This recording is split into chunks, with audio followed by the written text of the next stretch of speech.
మనిషి అన్నాక కూసింత కళాపోషణ ఉండాల్సిందే అంటారు.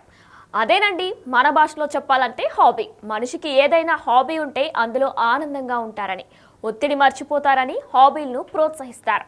అందుకు కళాపోషణ ఉండాలంటారు. ఇక ఈ హాబీల విషయానికి వస్తే జిహ్వకు రుచి పుర్రెకో బుద్ధి అన్నట్టు ఒక్కొక్కరికి ఒక్కో విషయంలో ఇంట్రెస్ట్ ఉంటుంది. మనం ఇప్పుడు చెప్పుకోబోయే వ్యక్తికి నాణాలు సేకరించడం హాబీ.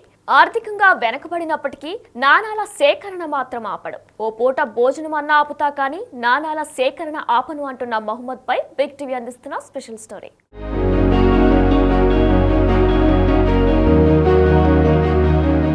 శ్రీ పొట్టి శ్రీరాములు నెల్లూరు జిల్లా అనుమాన సముద్రానికి చెందిన మహమ్మద్ కు నాణాలను సేకరించడం హాబీ. ఈ ఏడాది ముంబై మింట్ జైన తీర్థంకారుడు పార్థ్యనాథుడి జయంతిని పురస్కరించుకొని నాణాలను ముద్రించి విడుదల చేసింది. మహమ్మద్ వీటిని ఆన్లైన్ ద్వారా బుక్ చేశాడు. 2 రకాల నాణాలు బరువు 40 గ్రాములున్నాయని, వీటిని వెండితో తయారు చేశారని తెలిపారు. ఫిబ్రవరి 20న ఆన్లైన్లో ఆర్బీఐ వెబ్సైట్లో 900 రూపాయలు, 800 రూపాయల నాణాలు విక్రయానికి పెట్టగా కొనుగోలు చేసినట్లు తెలిపాడు. మార్చి 10న ఈ 2 నాణాలు మహమ్మద్ కందాయి. ఇప్పటికే మహమ్మద్ దగ్గర 170 దేశాలకు చెందిన నాణాలు, కరెన్సీలు ఉన్నాయి.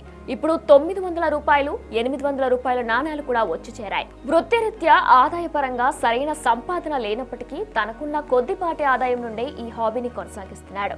నాణాల సేకరణలోనే తనకు ఆనందం ఉంటుందంటున్నాడు మహమ్మద్. 40 సంవత్సరాల నుంచి అనా పైసల నుంచి నాణాలు సేకరిస్తూ ఉండేవాడినని తెలిపారు. స్కూల్ ఎగ్జిబిషన్ లో ఇటువంటి నాణ్యాలు ప్రదర్శన చేయడం తమకు ఎంతో ఇష్టమని, స్కూల్లోనే విద్యార్థులు నాణ్యాలను ఆసక్తికరంగా తిలకించి తమను అడిగే ప్రశ్నలకు సమాధానాలు చెబుతూ ఉంటే ఆనందంగా ఉంటుందని అంటున్నాడు.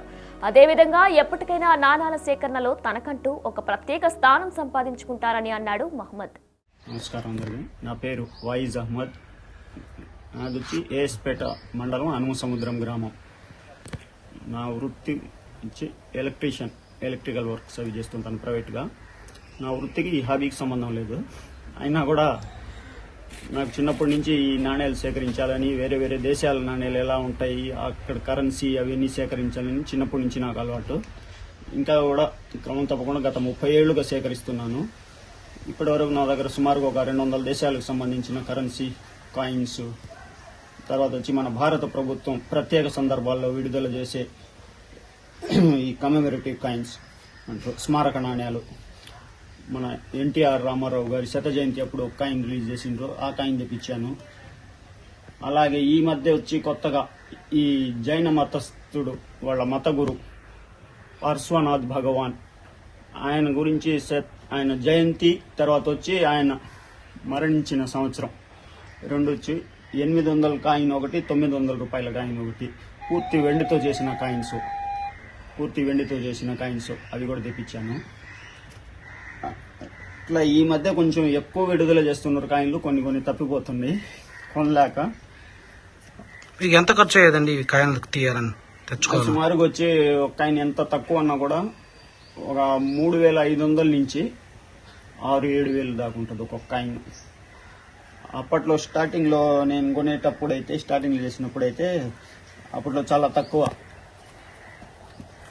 ఈ 3 కాయిన్స్ వచ్చి మహారాణా ప్రతాప్ అని అప్పట్లో 100, 10 ఇవి అప్పటి బుక్ చేసిన రేట్ వచ్చి 752 రూపాయలకు బుక్ చేశాను అప్పుడు. అంటే 2003లో అప్పుడు 700-800 అన్నా కూడా కొంచెం పెద్ద అమౌంట్. అప్పుడు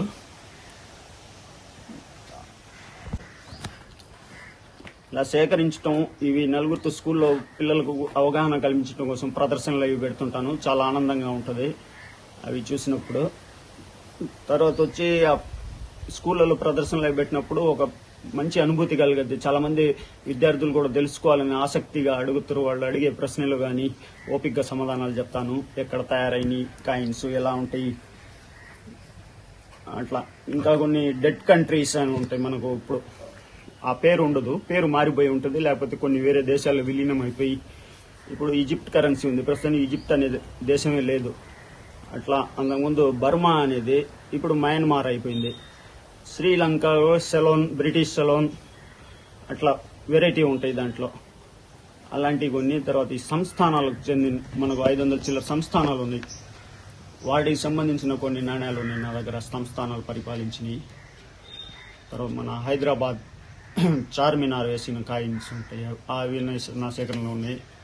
ఒక ప్రత్యేక గుర్తింపు కోసం ఈ మధ్య ఏనుగు బొమ్మతో ఉండే ప్రపంచ దేశాలలో కొన్ని దేశాలు ఏనుగు బొమ్మలతో కాయిన్లు ముద్రిస్తారు. అలాంటి ఒక థీమ్ పెట్టుకొని ఉన్నాను. ఒక 100-150 కాయిన్లు కలెక్ట్ చేసి ఏదైనా ఒక రికార్డు నెలకొల్పాలని. మరి ఇప్పటిదాకా ఒక 45 కాయిన్స్ అట్లా సేకరించాను. కొంచెం డిమాండ్ అనమాట. కొంచెం ఆ ఏనుగు బొమ్మ కాయిన్స్ అంటే కొంచెం ఎక్కువ రేట్ అడుగుతారు. అది దొరకటం కూడా కొంచెం కష్టం. సేకరించి ఒక ప్రత్యేక గుర్తింపు అన్ని ఇప్పుడు రకరకాలు సేకరిస్తున్నాను. కొన్ని దేశాలు కానీ పురాతనమని దాంట్లో ఒక ప్రత్యేక థీమ్ ప్రకారం పెడితే బాగుంటుందని.